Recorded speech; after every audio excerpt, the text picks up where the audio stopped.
Já, þegar ég samþykkti að stjórna hér í dag hafði ég ekki hugmynd hvað ég ætla að tala í nokkrum orðum. Ég var að velta þessu fyrir mér og eins og alltaf því ég að gera eitthvað hér í kirkjunni, vera með ræðuna eða stjórna, þá kemur eitt orð eða ein setning í huga mér og ég fer að velta því fyrir mér og pæla í því. Ég fer að hafa áhyggjur að það sé ekkert vit í því sem ég að segja og hvað í veröldun ég að koma hér fram í Guðs húsi og tala til fólks. Ég ekki svo vel að mér í Biblíunni en ég trúi að Guð sé til og ég trúi að hann leiðbeini mér og ég trúi að hann seti í hjarta mér þessu orð eða setningar. Kærleikur orðið sem kom til mín að þessu sinni. Ég nýkomin á ferðalagi, komið fyrrakvöld og hafði því lítinn tíma til að undirbúa mig því annað verkefni tók stóran hluta dagsins í gær. Ég fór Vestfirði í yndislegu veðri og náttúran skartaði sínu fegursta. Það sá gaman að virða fyrir sér sköpunarverkið, fjöllin, gróðurinn og lífið og svo allt ferðafólkið sem að ferðast og skoða landið okkar. Á Ísafirði voru 2 stór skemmtiferðaskip og þau mikið á útlendingum, á götum og kaffihúsum. Við spjölluðum við nokkra þeirra og þetta fólk var svo sannarlega almennilegt og vingjarnlegt. Sama var það fólk að segja sem við hittum á tjaldstæðunum. Allir voru tilbúnir að spjalla og segja frá upplifun sinni hér á landi. Hvert þau hefðu farið og hvað þeim fannst merkilegt hér. Góða veðrið, góða loftið, vatnið og viðsýnin var öllum ofarlega í huga. Já, það var frábært að tala við þetta fólk og fræðast hvaðan það kom. Einn maður frá Suður-Ameríku sem hafði ekki séð sjó fyrr, en hann kom hingað, hafði tekið 2 myndir af sama staðnum á sitt hvorum tímanum, en þær voru ólíkar. Hann spurði vörðinn á tjaldstæðinu, en við vorum þar stödd á Reykhólum, hvert fór sjórinn? Því að annarri myndinu var fjara og hinni var flóð og hann skildi ekkert í þessu fyrirbæri. Já, það stórskostlegt sköpunarverkið og við skiljum ekki allt og maður fyllist þakklæti og kærleika til Guðs og manna. Já, kærleikur orðið sem Guð setti í hjarta mér. Í 1. Korinthubréfi 13. kafla, versi 1-13, segir Páll postul okkur svo mikið kærleikan og lýsir svo vel hvernig hann virkar. Ég ætla ekki að lesa það allt aðeins fyrstu 3 versin, en þið þekkið þetta öll. Þótt ég talaði tungum mann og engla, en hefði ekki kærleika, væri ég hljómandi málmur eða hvellandi bjalla.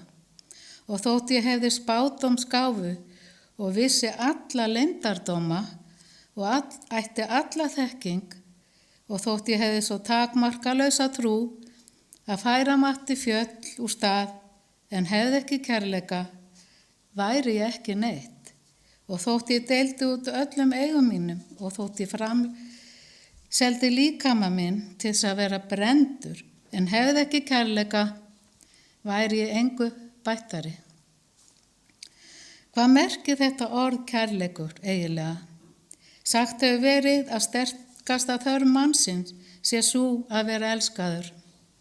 Fólk þráir kærleika frá vöggu til grafar, dafnar í hlýju hans en veslast upp og deyr, jafnvel ef hann skortir.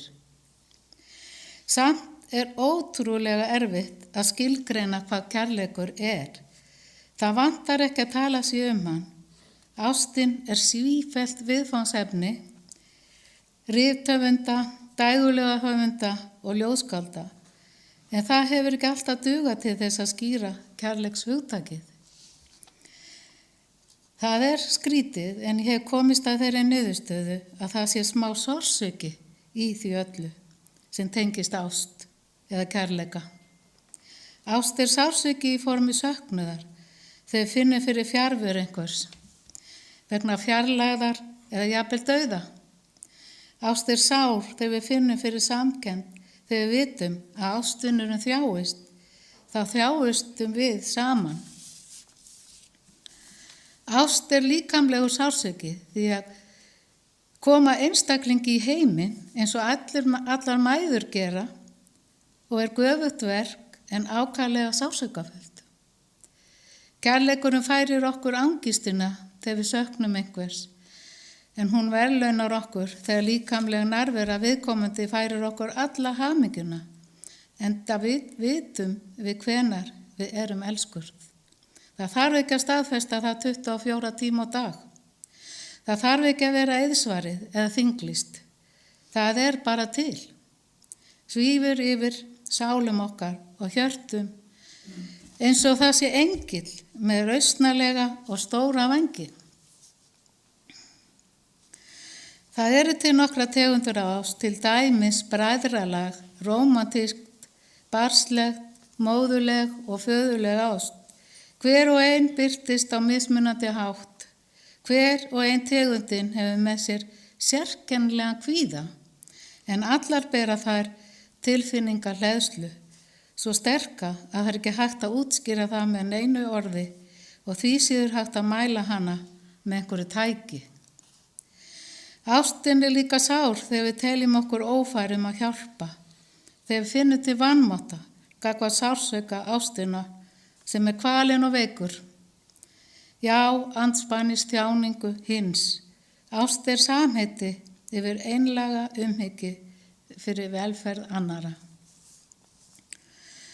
En það fátt fallegra en ást Guðs til okkar mannana sem óendanleg og djúp, sem hann sýndi okkur með því að hann sendi einkason sinn til að taka á sig syndir okkar og frelsa okkur frá eilífum dauða. Í öllum eiginleikum Guðs það kærleikurinn sem ber hæst. Hann höfðar líka sterkt til okkar þegar við kynnum okkur þennan fagra eiginleika, þá glöggvum við okkur á því hvers vegna Biblían segir að Guð sé kærleikur.